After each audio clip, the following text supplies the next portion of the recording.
Welcome to Comic Talk, where everyone can come and indulge in all things comic related, whether it be movies, TV shows, cartoons, video games, or just comics themselves. If you love comic books, then show it by hitting that subscribe button to help this precious media that we all love thrive and flourish.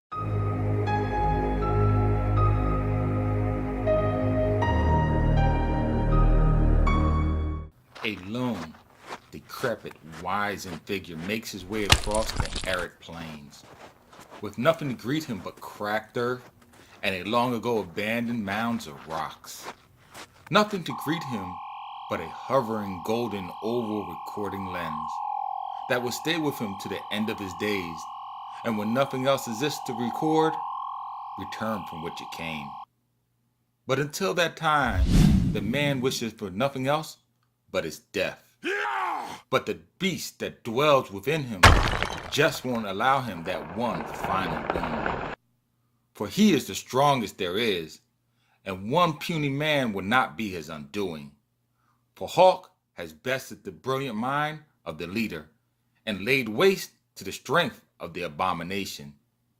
He would not be undone by an insect so small and insignificant as puny Banner. Welcome, my friends, to the beginning of what I consider one of the greatest Hulk stories ever told. Hulk, the End, subtitled The Last Titan, is a one-shot comic story published in August of 2002. It was written by the longtime prolific writer of the Emerald Giant himself, Peter David, and drawn by my favorite Hulk artist, Dale Cohen. If you like the art in this issue as much as I do, go check out Pit, that was published under the Image Comics banner. He was created and drawn by Dale Cohen himself, just without the witty banter of Peter David. Anyway, as always, I digress. Back to Hulk the End. But before we dive a little bit deeper in this video, I want to explain one last thing. And that is the two words, The End, in the title, and what they are all about.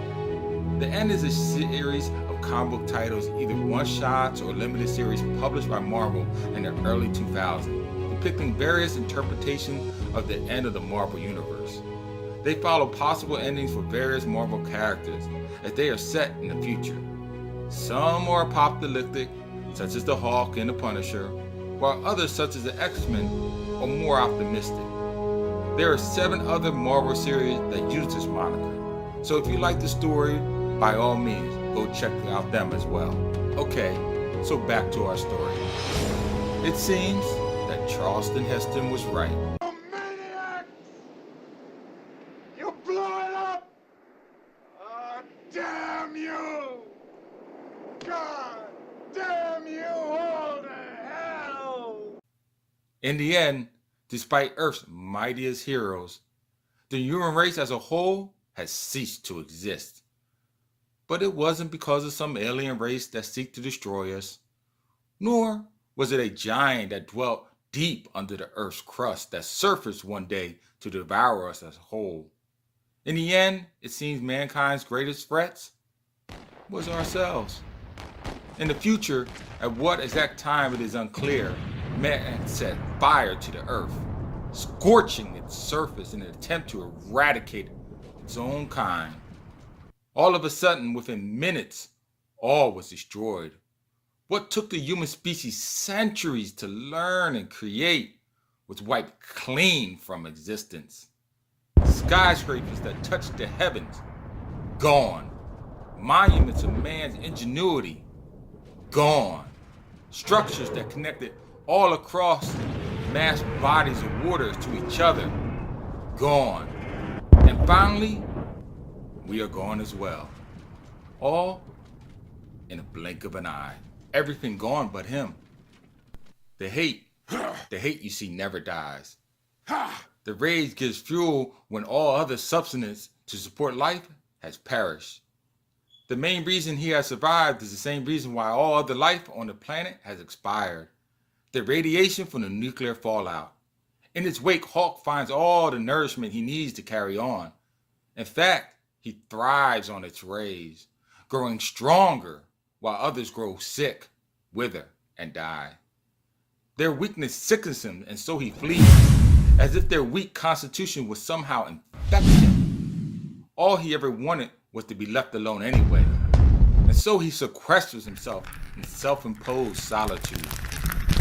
The hours turn to days, which turns to weeks, months, and maybe even years, until one day an artificial life form rolls back the boulder from the mouth of the cave, and Bruce gets to know what Christ felt like on that third day. Except instead of ascending to heaven, Bruce is told, as the last of his kind, he must wander the earth's arid plains until his last dying days, with only the Vivot to record his last days. The only proof that he ever existed. For man's transgressions against the gods, someone must pay. The hawk is the embodiment of the atomic age of man. He is their living symbol of their destruction, of their thirst for the ultimate destructive power. And since Hawk is what was born at the dawn of the nuclear age, he must be their Prometheus, to live and die every day, to be consumed by nature's swarming insects, only to be regenerated once again, to start the whole process over again the next day, and on until the end of time. Well, that is where I'm going to leave you, my friends. As always, there are some things I left out to encourage you to read this spectacular issue for yourself. Some things like, who set that android that moved the boulder, and what did he want?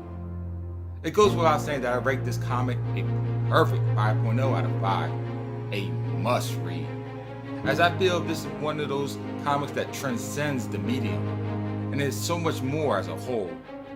Please check out my YouTube channel, Comic Talk, for other videos like this one. Tap that bell icon on your way out, and as always, until next time, keep reading, my friends.